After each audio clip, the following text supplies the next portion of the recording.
ವೀಕ್ಷಕರೇ, ಹಾಗಿದ್ರೆ ರಾಜ್ಯದ ಯಾವೆಲ್ಲ ಸುದ್ದಿ ಪತ್ರಿಕೆಗಳಲ್ಲಿ ಏನೆಲ್ಲ ಪ್ರಮುಖ ಸುದ್ದಿಗಳಿದೆ ಅಂತ ನೋಡ್ತಾ ಹೋಗೋಣ. ಮೊದಲಿಗೆ ಕನ್ನಡಪ್ರಭದ ಮೊದಲ ಸುದ್ದಿ ಏನಿದೆ ಅನ್ನೋದಾದ್ರೆ, ಈಗ ರಾಜ್ಯದಲ್ಲಿ ಸದ್ದು ಮಾಡ್ತಾ ಇರುವಂತಹ ಸುದ್ದಿ ವಿನಯ್ ಆತ್ಮಹತ್ಯೆ ಪ್ರಕರಣ.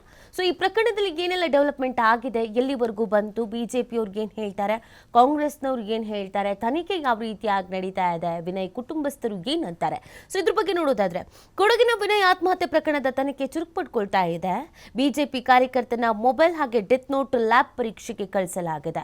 ಸೊ ಇವರ ಮೊಬೈಲ್ನಲ್ಲಿಗೆ ಡೆತ್ ನೋಟ್ ಸಿಕ್ಕಿದ್ದು. ಸುದೀರ್ಘವಾಗಿ ಆ ಡೆತ್ ನೋಟ್ನಲ್ಲಿ ಏನೇನಾಯಿತು, ಯಾಕೆ ನಾನು ಆತ್ಮಹತ್ಯೆಯನ್ನು ಮಾಡ್ಕೊಳ್ಬೇಕು ಅನ್ನುವಂಥ ನಿರ್ಧಾರಕ್ಕೆ ಬಂದಿದ್ದೀನಿ ಅಂತ ವಿವರಿಸಲಾಗಿತ್ತು. ಹಾಗಾಗಿ ಆ ಮೊಬೈಲನ್ನು ಮತ್ತು ಡೆತ್ ನೋಟನ್ನು ಈಗ ಲ್ಯಾಬ್ ಪರೀಕ್ಷೆಗೆ ಒಳಪಡಿಸಲಾಗ್ತಾ ಇದೆ. ಡಿಲೀಟ್ ಆಗಿರುವ ಡೇಟಾ ಮರುವಶ ಪಡ್ಕೊಳ್ಳಲಾಗತ್ತೆ. ಡೆತ್ ನೋಟು ಬರಹ ಅಸಲಿತನದ ಪರೀಕ್ಷೆಯನ್ನು ಕೂಡ ಮಾಡಲಾಗುತ್ತೆ. ಇಬ್ಬರು ಕಾಂಗ್ರೆಸ್ ಶಾಸಕರ ಹೆಸರನ್ನು ಬರೆದಿಟ್ಟು ಸಾವಿಗೆ ಶರಣಾಗಿದ್ದಂಥ ವಿನಯ್ ಅವರ ವಾಟ್ಸಪ್ನಲ್ಲಿ ಒಂದಷ್ಟು ಮೆಸೇಜಸ್ಗಳು ಕೂಡ ಇದ್ದವು, ಜೊತೆಗೆ ಸ್ಟೇಟಸ್ಗಳನ್ನು ಹಾಕೊಂಡಿದ್ದು, ಗ್ರೂಪ್ಗಳಲ್ಲಿ ಆಕ್ಟಿವ್ ಆಗಿದ್ದು, ಇದು ಕೂಡ ಒಂದು ಕಡೆಯಲ್ಲಿ, ಇನ್ನೊಂದು ಕಡೆಯಲ್ಲಿ ಡೆತ್ ನೋಟು. ಸೊ ಇದೆಲ್ಲದ್ರ ಬಗ್ಗೆ ತನಿಖೆ ಆಗಬೇಕು. ಆ ಕಾರಣಕ್ಕಾಗಿ ಇದೀಗ ಅವೆಲ್ಲವನ್ನ ಲ್ಯಾಬ್ ಪರೀಕ್ಷೆಗೆ ಒಳಪಡಿಸಲಾಗ್ತಾ ಇದೆ. ಇಲ್ಲೇನಾದರೂ ಸತ್ಯಾನುಸತ್ಯತೆ ಗೊತ್ತಾಯಿತು ಅಂತಂದರೆ ಸಮಸ್ಯೆ ಆಗತ್ತೆ. ಹಾಗಿದ್ರೆ ಏನೇನಾಯಿತು ನಿನ್ನೆ ಅಂತ ನಾವು ನೋಡೋದಾದರೆ, ಕೊಡಗಿನಲ್ಲಿ ಪ್ರತಿಭಟನೆಯನ್ನು ಕೂಡ ಹಮ್ಮಿಕೊಳ್ಳಲಾಗಿತ್ತು. ಬೆಂಗಳೂರಿನಲ್ಲಿ ಬಿಜೆಪಿ ಕಾರ್ಯಕರ್ತ ವಿನಯ್ ಸೋಮಯ್ಯ ಆತ್ಮಹತ್ಯೆ ಪ್ರಕರಣಕ್ಕೆ ಸಂಬಂಧಿಸಿದಂತೆ ಕುಶಾಲನಗರದಲ್ಲಿ ಶನಿವಾರ ಬಿಜೆಪಿ ರಾಜ್ಯಾಧ್ಯಕ್ಷ ಬಿವೈ ವಿಜಯೇಂದ್ರ ಅವರ ನೇತೃತ್ವದಲ್ಲಿ ಡಿವೈಎಸ್ಪಿ ಕಚೇರಿ ಮುಂಭಾಗದಲ್ಲಿ ಬಿಜೆಪಿಯಿಂದ ಪ್ರತಿಭಟನೆಯನ್ನು ನಡೆಸಲಾಯಿತು.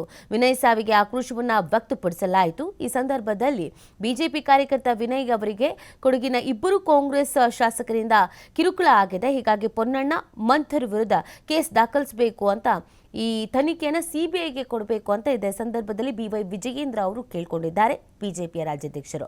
ಇದಕ್ಕೆ ಸಂಬಂಧಪಟ್ಟಂತೆ ಸಿಎಂ ಸಿದ್ದರಾಮಯ್ಯನವರು ಕೂಡ ಒಂದು ಪ್ರತಿಕ್ರಿಯೆ ಕೊಟ್ಟಿದ್ದಾರೆ. ಅವ್ರ ಪ್ರತಿಕ್ರಿಯೆ ಏನು ಅಂತ ನೋಡೋದಾದ್ರೆ, ವಿನಯ್ ಸೋಮಯ್ಯ ಆತ್ಮಹತ್ಯೆ ಪ್ರಕರಣದಲ್ಲಿ ತಪ್ಪಿತಸ್ಥರ ವಿರುದ್ಧ ಕಾನೂನು ಕ್ರಮ ಕೈಗೊಳ್ಳಲಾಗತ್ತೆ. ಬಿಜೆಪಿಯವರು ಹತಾಶರಾಗಿ ಸಾವಿನಲ್ಲೂ ರಾಜಕೀಯ ಮಾಡ್ತಾ ಇದ್ದಾರೆ, ಅದು ಅವರಿಗೆ ಅಭ್ಯಾಸ ಆಗಿ ಹೋಗಿದೆ ಅಂತ ಸಿಎಂ ಹೇಳ್ತಾ ಇದ್ದಾರೆ. ವಿನಯ್ ಮೊಬೈಲ್ನಲ್ಲಿರುವಂಥ ದತ್ತಾಂಶ ಹಾಗೂ ಡಿಲೀಟ್ ಆಗಿರುವಂಥ ದತ್ತಾಂಶವನ್ನು ತಜ್ಞರು ರಿಟ್ರೀವ್ ಮಾಡಲಿದ್ದಾರೆ. ವಿನಯ್ನ ಡೆತ್ ನೋಟ್ ಬರಹದ ಅಸಲಿಯತ್ತನ್ನು ಕೂಡ ಪರೀಕ್ಷೆ ಮಾಡಿ ಆನಂತರ ದೃಢಪಡಿಸಲಿದ್ದಾರೆ. ಅಂದರೆ ಈ ಡೆತ್ ನೋಟನ್ನು ಇವರೇ ಬರೆದಿದ್ದ, ವಾಟ್ಸಪ್ನಲ್ಲಿ ಒಂದಷ್ಟು ಸಂದೇಶಗಳ ವಿಚಾರಕ್ಕೆ ಸಂಬಂಧಪಟ್ಟಂತೆಯೇ ಒಂದಷ್ಟು ರೀತಿಯಾದಂಥ ಕಿರುಕುಳವನ್ನು ಅನುಭವಿಸಿದ್ರು. ಅವರು ಏನೇನು ಕಿರುಕುಳವನ್ನು ಅನುಭವಿಸಿದ್ರು ಅದನ್ನು ವಾಟ್ಸಪ್ನಲ್ಲೂ ಕೂಡ ಅವರು ಮೆಸೇಜನ್ನು ಟೈಪ್ ಮಾಡೋದ್ರ ಮುಖಾಂತರವಾಗಿ ಹೇಳ್ಕೊಂಡಿದ್ರು. ಗ್ರೂಪ್ನಲ್ಲಿ ಅಡ್ಮಿನ್ ಆಗಿದ್ರು, ಇದೆಲ್ಲವೂ ಕೂಡ ಇದೆ ಅಲ್ಲ. ಹಾಗಾಗಿ ಆ ಗ್ರೂಪ್ ಯಾವುದು, ಯಾವಾಗ ಇವರು ಅಡ್ಮಿನ್ ಆಗಿದ್ರು, ಆ ಗ್ರೂಪಲ್ಲಿ ಏನು ಡಿಸ್ಕಸ್ ಆಗ್ತಾ ಇತ್ತು, ವಾಟ್ಸಪ್ನಲ್ಲಿ ಯಾರ್ಯಾರ ಜೊತೆ ಚಾಟ್ ಮಾಡಿದ್ರು, ತಮ್ಮ ಸಮಸ್ಯೆಯನ್ನು, ತಮಗಾಗ್ತಿರುವಂಥ ನೋವನ್ನು, ತನ್ನ ಅಳಲನ್ನು ವಾಟ್ಸಪ್ನಲ್ಲಿ ಯಾರ್ಯಾರ ಜೊತೆಗೆ ಶೇರ್ ಮಾಡ್ಕೊಂಡಿದ್ರ, ಅದರಿಂದ ಏನಾದರೂ ಈ ತನಿಖೆಗೆ ಸುಳಿವು ಸಿಗುತ್ತಾ, ಯಾರಿಗೆ ಕಾಲ್ ಮಾಡ್ತಾ ಇದ್ರು, ಯಾರು ಕಾಲ್ ರಿಸೀವ್ ಮಾಡ್ತಾ ಇದ್ರು, ಈ ಕಾಲ್ಸ್ನಲ್ಲಿ ಏನಾದರೂ ಮಾತಾಡ್ಕೊಳ್ತಾ ಇದ್ರಾ, ಒತ್ತಡ ಹೇರಲಾಗ್ತಾ ಇತ್ತಾ, ಏನಾದರೂ ಬೆದರಿಕೆ ಅನ್ನೋದಕ್ಕಿಂತ ಎಲ್ಲವನ್ನೂ ಕೂಡ ತನಿಖೆ ಮಾಡಲಾಗತ್ತೆ. ನೋಡಿ, ಈಗ ಒಬ್ಬ ಮನುಷ್ಯನ ನಾವು ಸಂಪೂರ್ಣವಾಗಿ ಅರ್ಥ ಮಾಡ್ಕೊಳ್ಬೇಕು ಅಥವಾ ಅವನನ್ನು ನಾವು ತಿಳ್ಕೊಳ್ಬೇಕು, ಒಂದು ಚಲನವಲನ ಬಗ್ಗೆ ಗಮನ ಇಡಬೇಕು ಅಂತಂದರೆ ಹೆಚ್ಚೇನು ರಿಸ್ಕ್ ತಗೋಬೇಕು ಅಂತ ಅಲ್ಲ.